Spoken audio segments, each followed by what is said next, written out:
In the 1980s, Michael Hutchence and INXS sang about the devil inside.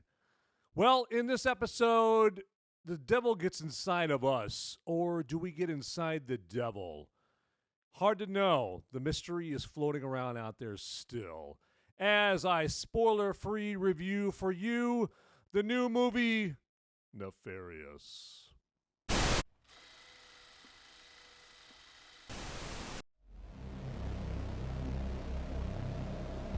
In a world where the number of movies available is great, but many are so bad, you'll learn a new definition of hate. One man sifts and reviews through the movie sludge. One man will be the movie cop, jury, and judge. He goes by many names, but you know him by Movies Merica.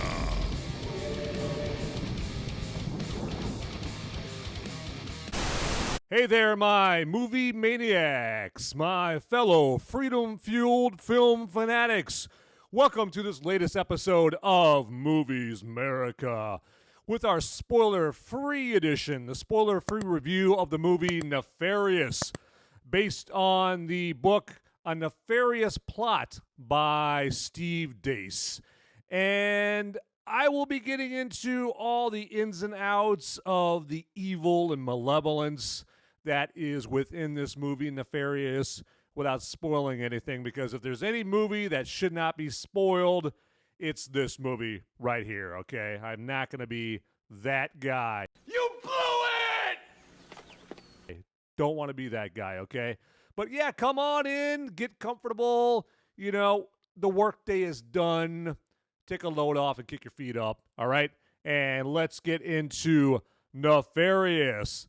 So, Nefarious is the story of a death row convict named Edward. And it's the day of his execution in a penitentiary in Oklahoma. And he has to have a psychiatrist come in to determine whether or not he's insane or sane. And if he's insane, they're not going to execute him per Oklahoma law. And enter Dr. James Martin, played by Jordan Belfi. And he's this court-ordered psychiatrist that comes in to evaluate this soon-to-be executed prisoner named Edward Brady. Edward Brady, I believe, is his name. And so when Dr. Martin shows up, he is thinking that this is going to just be a run-of-the-mill psychological evaluation to determine insanity or sanity or whatever, right? Doesn't want to be there. He's just only there because something happened to the other psychiatrist that had been evaluating this death row inmate before. Then Dr. James Martin has to come in to replace him per the judge's order. And he quickly finds out that this is not the way it's going to, that he expected it to go. This is not your average psychological evaluation, because Edward claims that he's possessed by a demon named Nefarious. And of course, Dr. Martin is, at first skeptical of this. And then Edward starts telling him things that there's no way that he could have known, because he's in a prison. He gets no phone calls. There's no internet access, nothing.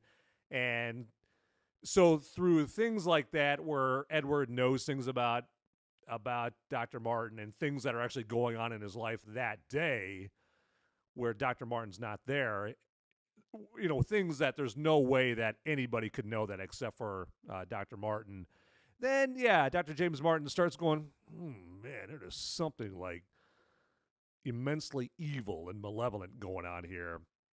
And Sean Patrick Flanery plays Edward / Nefarious, and he just does a masterful job at letting you know that this is just not some convict on death row. There's something intensely evil in this guy, And that's the jumping off point for this movie, and it just escalates just so intensely from there. But there you go. There's the synopsis for Nefarious. This movie wastes no time at providing the creepy supernatural moments. The opening scene in this, to be perfectly honest, had a very M. Night Shyamalan feel to it. And it demonstrated the intensity and the reach of pure satanic power. And Nefarious has elements to it of several movies that I'm sure you've heard most, if not all of them, like The Omen, Seven, A Law-Abiding Citizen, The Silence of the Lambs, The Green Mile, Devil's Advocate with Keanu Reeves and Al Pacino. And it works. It works. It doesn't feel like it's stealing from those movies. It just has these great moments in it, these great tense, eye-popping moments, or eye-popping in a storytelling sense, okay, that harken you back to those movies. So it takes the best parts of those movies and puts it all into Nefarious. And this movie, quite frankly, it didn't have a big budget to work with, but it makes up for that in the unnerving feel that you get, that it provides in each scene. And then, with the dialogue within each of those scenes between Edward / Nefarious and James. And the lack of a big budget, you really can't tell, except for the lack of a bunch of action scenes, or any action scenes, really. And, not a whole lot of visual effects. They're not all over the place in this. This is not a Transformers movie. This is not a Marvel movie at all, okay? And of course, it's not trying to be, right? And actually, I think the smaller budget actually works for this movie, because I think if they had like chase scenes and action scenes and a bunch of gore and CGI and all that stuff, it would take away from the story. It would water it down.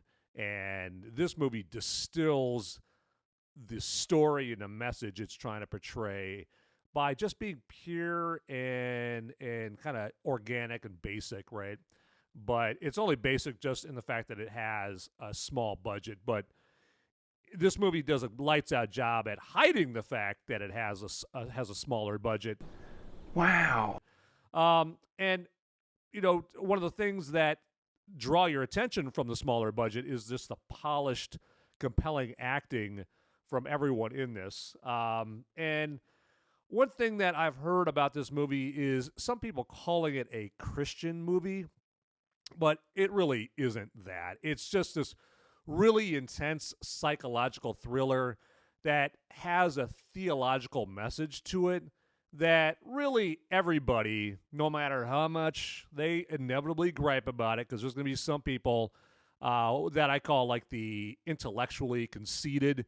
They're not going to like this movie, and also their intellectually conceited friends are going to try to keep them away from this movie. But they all should hear the message in this, because you know what? I know it's hard to believe, but us humans, we don't know everything as much as a lot of us humans think we do. How dare you? Okay. And this movie just sends a message, lets you know that, hey, it's time to bust out of your cryo sleep. Think and pay attention. Now, this show is spoiler-free, but this Thursday night, it's not going to be spoiler-free, okay? It's going to be chock full of spoilers. There's going to be spoilers like floating all over the place. And that is going to be in my Movies Merica spoiler warning show. And I'll be getting all up in some nefarious spoilers in that show. And that's a live stream. And that's this Thursday night at 7 Eastern, 4 Pacific. So that is 6 Central and 5 Mountain there. And that's on YouTube and Rumble.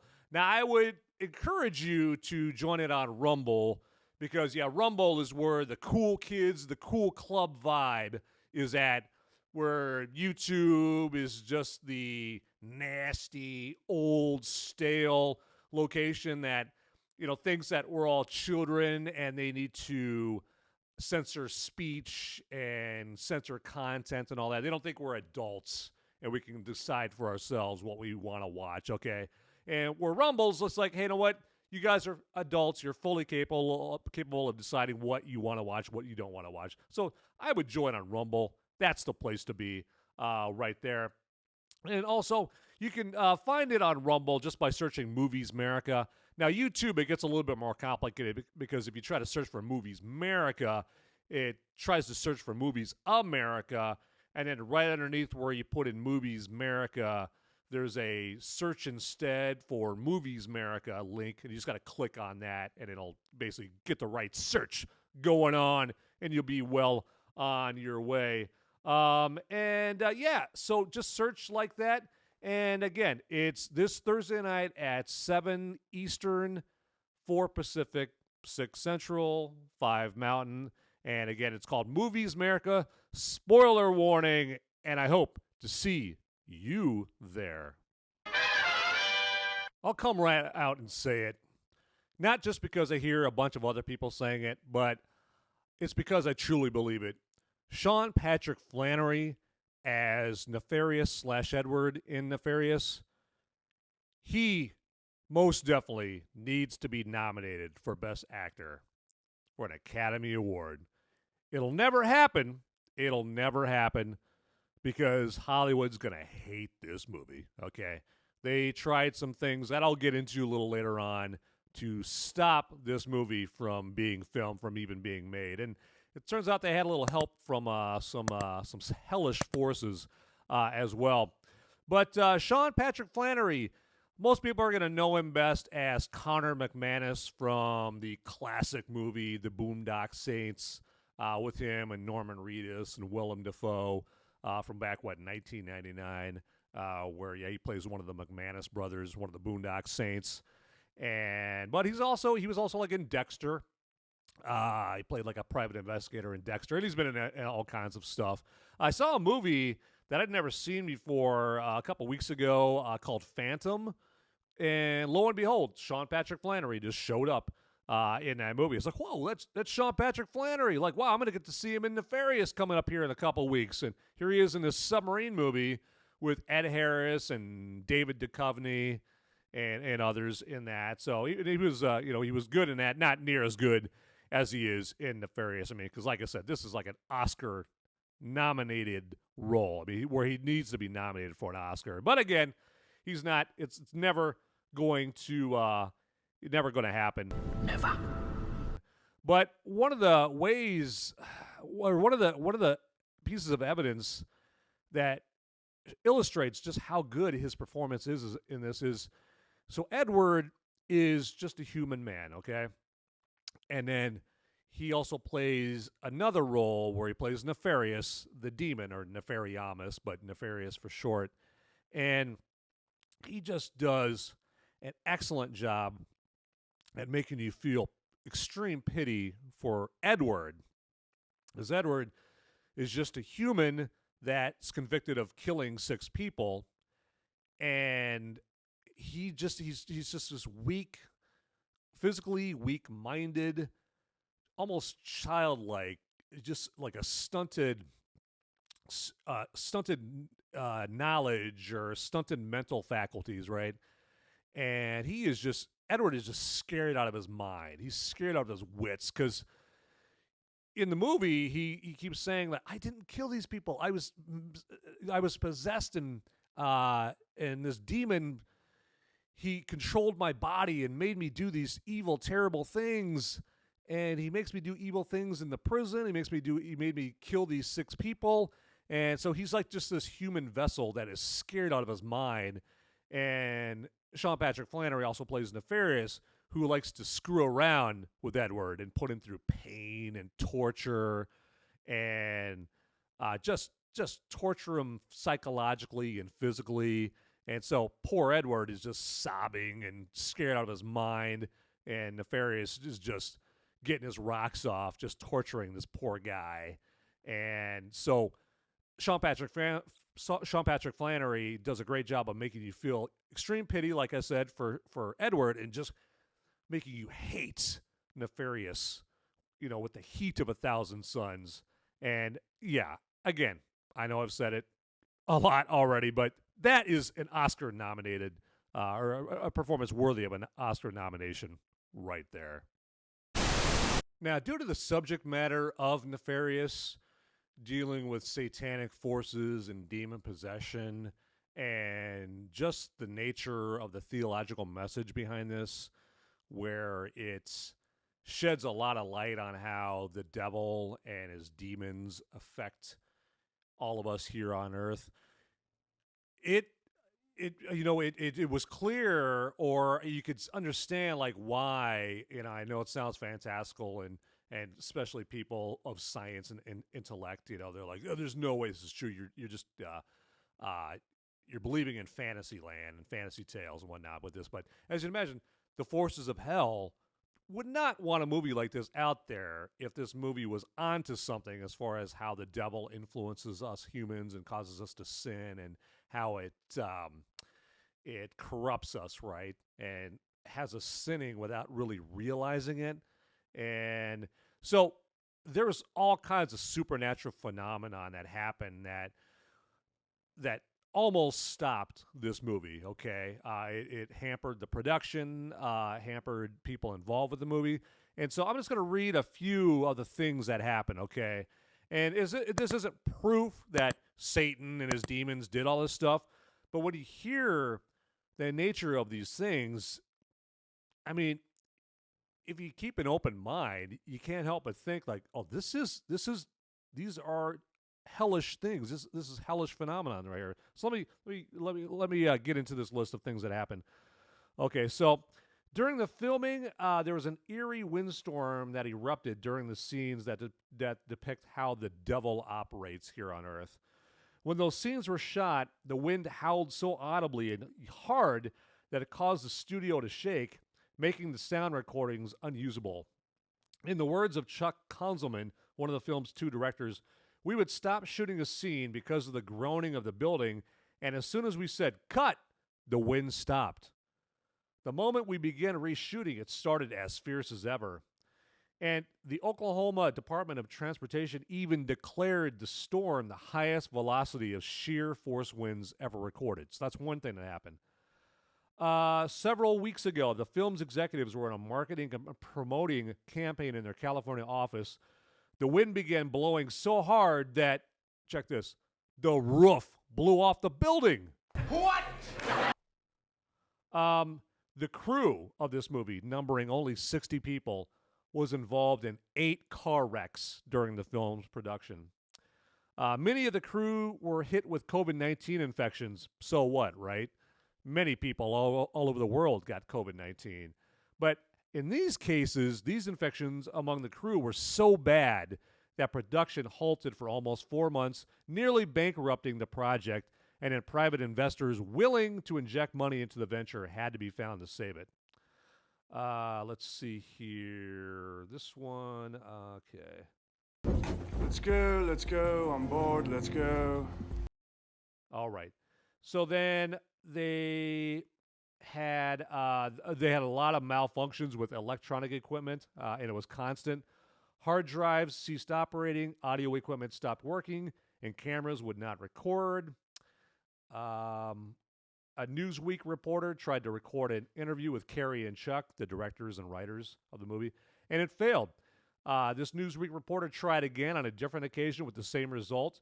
He then suggested they send him their answers via email. The email would not send, even after repeated hits of the send button.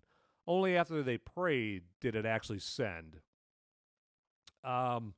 This is one that, this one is, this is way too, this is something else. Okay.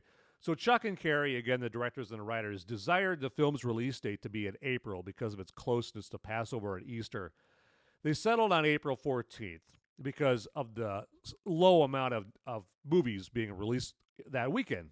It was like this movie and then Renfield originally. And, they did that because there's only so many theaters in the country, right?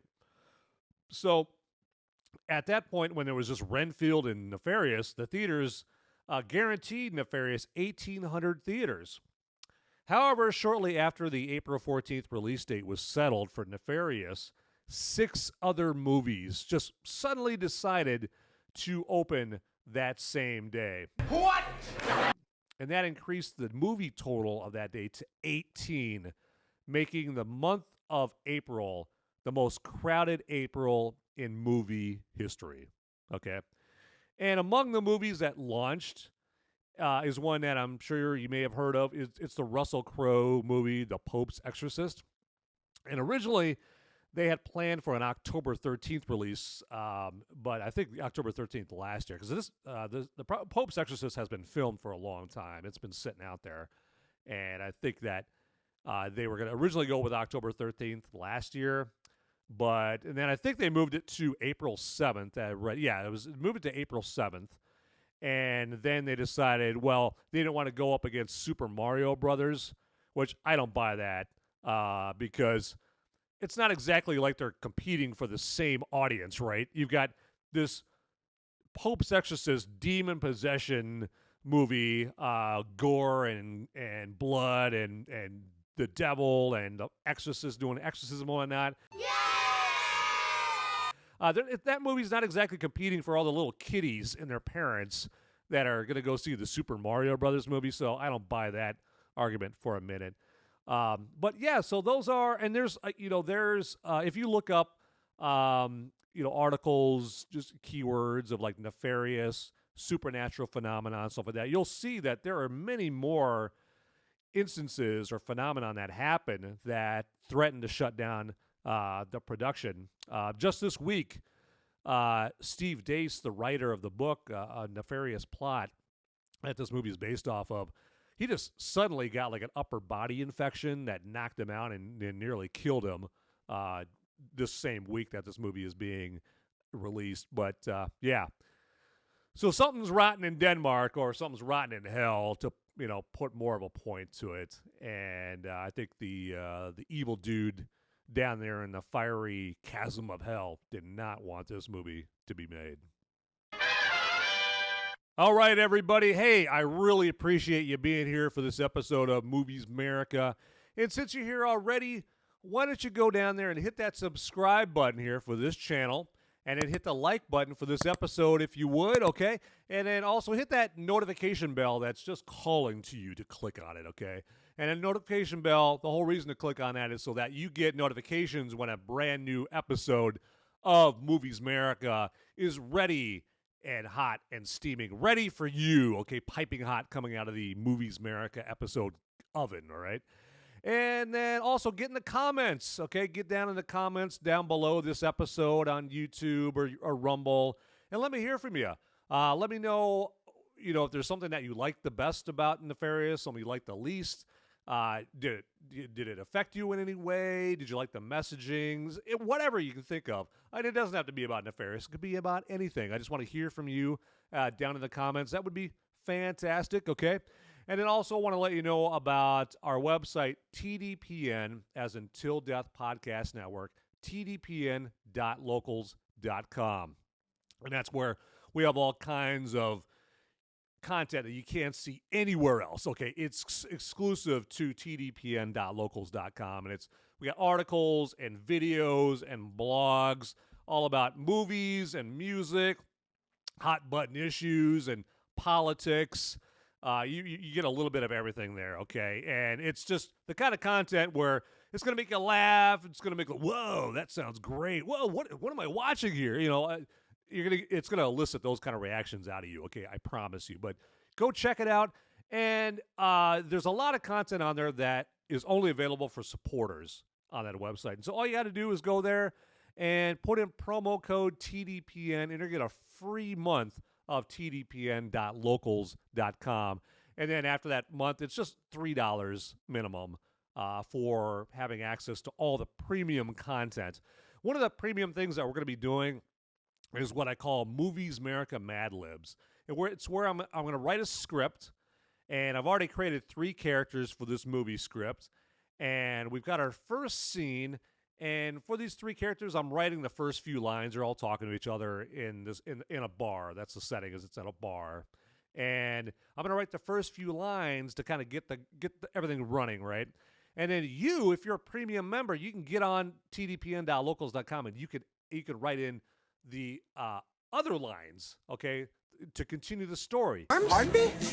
You can continue the story by writing lines for each of the characters. And then me and Ian and Sean, who are also part of the Till Death Podcast Network, we're going to have to play these three characters. So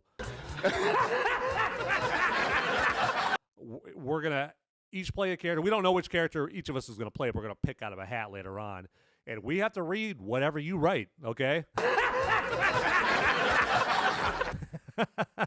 It could get ugly. It could get quite hilarious, though, too.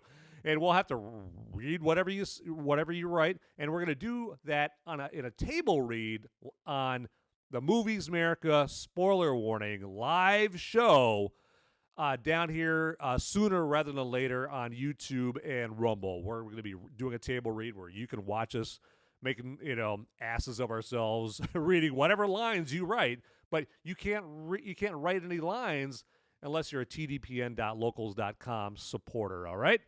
Okay, so that's enough about that, and it's time to get on with this episode. Jordan Belfi, he plays the role of Dr. James Martin expertly. Now, Belfi has been in so many things. I personally know him best as Adam Davies, Ari Gold's nemesis at the talent agency. Ari Gold played by Jeremy Piven in Entourage, okay? And I totally forgot he was in that show, and I saw him in this, and then I had to do a little research, like, where have I seen that guy before? Oh, that's right. Yeah, he was Adam Davies on Entourage. And then he's also been on Grey's Anatomy and Castle and many other TV series, if you look at his IMDb page. And he brought all that experience with him to Nefarious, and he spared none of it, okay, in going toe-to-toe with Sean Patrick Flanery's Nefarious/Edward character. Okay, he brought it. He didn't hold anything back, and he made you feel for the guy. Okay, so many movies they have all these characters where you don't give a crap about what happens to them, and you care about what happens to this guy because he starts off pretty pompous, but then there's a character arc that makes you feel for the guy. And to be honest, the Dr. James Martin character in this is essentially the personification of every intellectually conceited, woke, progressive, narcissistic, self-loving atheist that thinks they're the master of the universe. Except in this movie, this master of the universe is about to get a scalding hot wake-up call from a little place called hell. Now, this movie is rated R, but I personally don't believe it deserved the R rating. I've seen worse violence in many PG and PG-13 Indiana Jones movies. I mean, we're talking, Raiders of the Lost Ark at the end. It got melting faces and people blowing up, right? Towards the beginning, you've got guys with spikes going through their heads and blood and that kind of thing. That's worse than any violence that you see in Nefarious. But those got rated PG and PG-13, where Nefarious got an R rating. And again, also like The Ring is another movie, The Sixth Sense, that had more shocking, violent moments than anything in Nefarious. But this is just another way that Hollywood is trying to deflect people away from this movie. And you can call me a conspiracy theorist all you want, have at it. You're wrong, but obviously you don't know you're wrong, but you're wrong, okay? If you think that I'm just being a conspiracy theorist. The MPAA, decided to rate it R. But when you watch it, you're gonna, when it's over with, you're gonna be like, why was that R rated? Yeah, sure, it was intense, but so was The Ring. So was The Sixth Sense. So were a lot of moments in the Indiana Jones movies. Those aren't rated R, and those are worse than this movie. But again, more forces working against this Nefarious movie. But that's what I'm trying to get the word out about this movie, because it's a movie that really everyone should see. And I know people probably hate here. They're like, oh, God, I'm sick of message movies and movies you got to see. All right. This movie, it's good to see. It's essential to see just because it's a wake-up call, and it's not all knowledge is pleasant to learn, right? Okay. I think, but we've all been in those situations where we learn something, it's not pleasant at the time, but then we look back over time and we're like, God, I'm glad I know that now. If only I had realized that sooner, if only somebody had told me that knowledge and imparted that to me sooner, how much better I'd be off, how much better off I would be, I should say. So, yeah, definitely go see this. Don't let the R rating scare you. The only people I wouldn't take to it is like little kids, but teenagers, even like 10-year-olds and whatnot, they'd be fine as long as they're there with their parents. It's don't let the R rating scare you away from a valuable movie like this.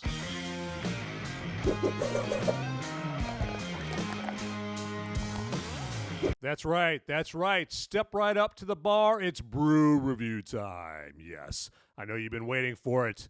Everyone's gigged and psyched for Brew review time. And let's get right into this episode's beer. We have got a little 512 Brewing Pecan Porter. Let me lift up this bad boy there for you guys to see. Hopefully you guys can see all that, okay? And 512 Brewing, not brewed by Anheuser-Busch or Coors, okay?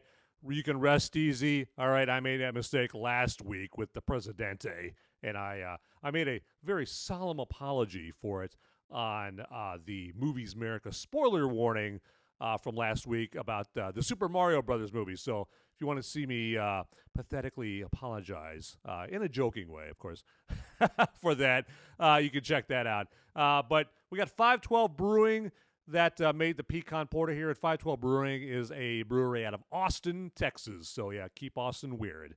Now, I know Austin is the Portland, Oregon of the South. Okay, it's San Francisco of the South. But they do make some good beer down there and a lot of good food. But yeah, Pecan Porter is pretty good. It's it's thick like your typical porter, and it's got that pecan taste to it. It's so good. All right, but instead of me just loud mouthing about it, let me take a tug off this bad boy.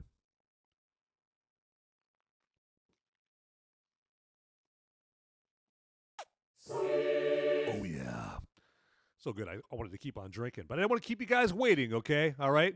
I wouldn't do that to you. But, yeah, that's been Brew Review Time.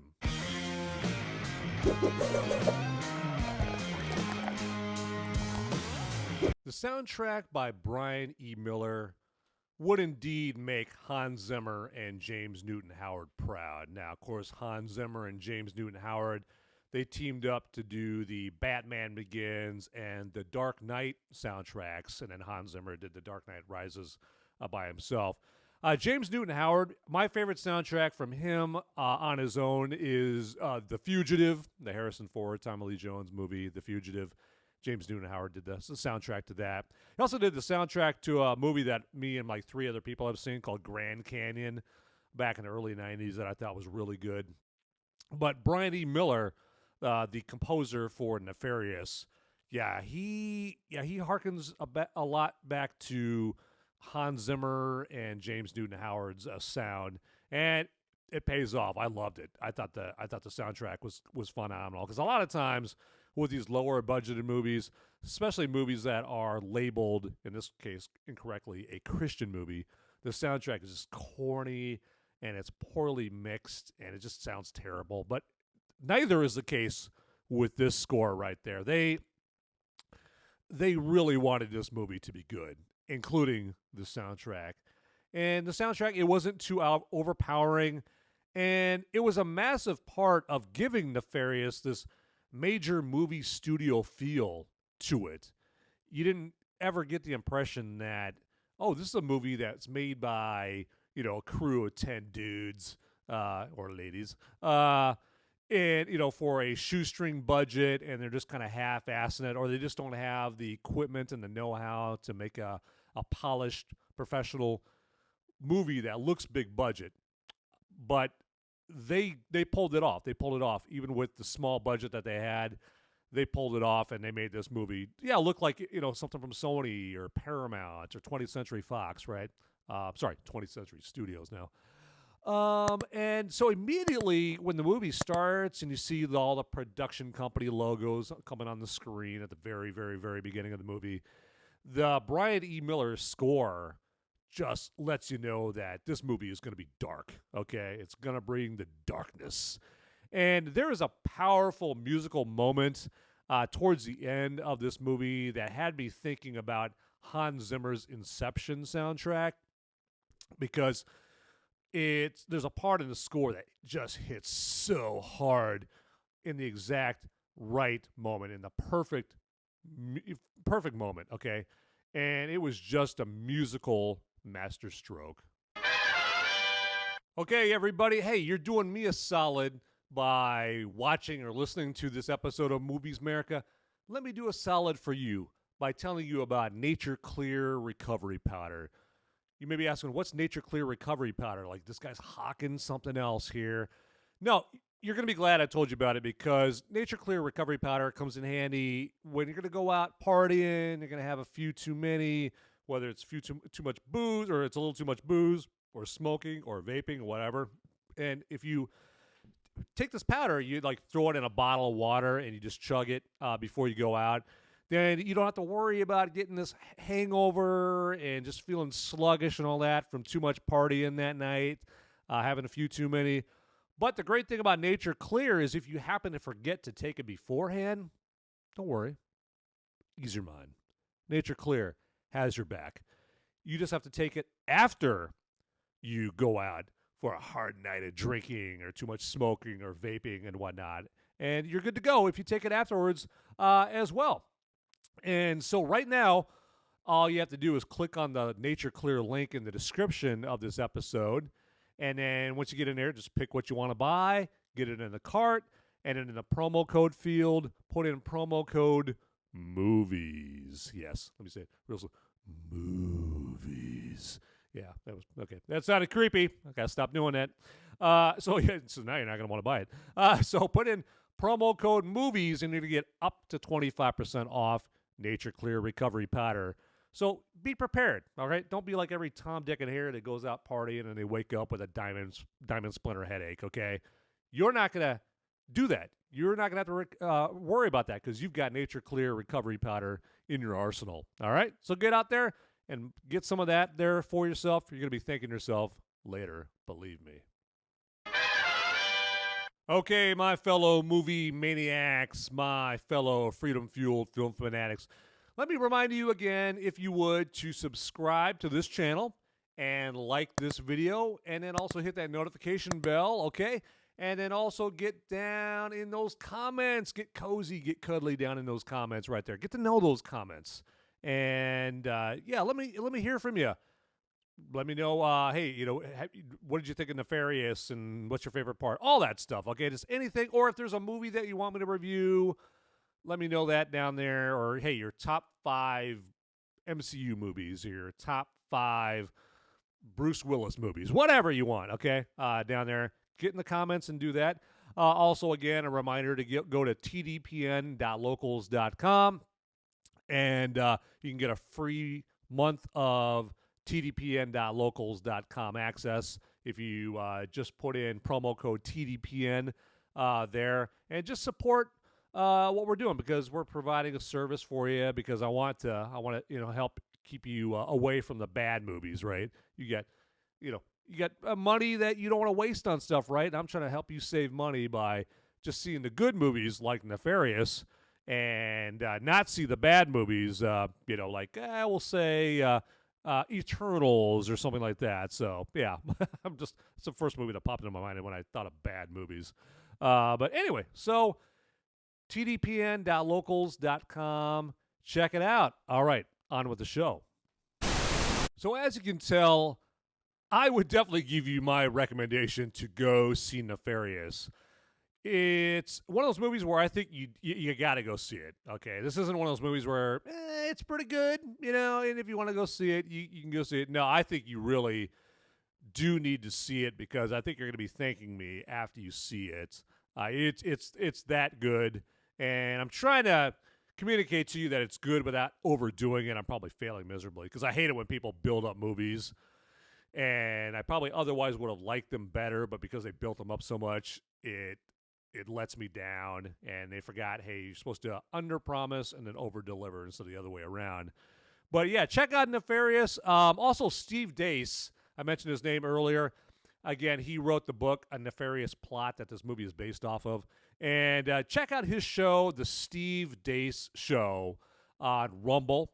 You can find it there. And I think you're really going to like the things that he has to say. He's funny. He's got a lot of pop culture. He's obviously a big Marvel fan and Lord of the Rings fan and that kind of thing. He's hilarious on there. But it's called The Steve Deace Show. It's spelled D-E-A-C-E. So it's not spelled anything like Deace, but that's how you pronounce it, is Deace. But it's spelled D-E-A-C-E. So The Steve Deace Show on Rumble, okay? And hey, everybody, with that, get out there, people. Those movies aren't going to watch themselves. See ya. Hey guys, don't leave the video quite yet. Okay, I've got a popo. They're coming after me, and I don't have much time to tell you, but you need to like and subscribe this video right here, down below. It's right down there. It's just waiting. It's waiting for you down there, okay? And make sure you watch these videos over here too. You'll be doing me a big favor. I'm gonna be in handcuffs pretty soon. All right. Thanks for watching.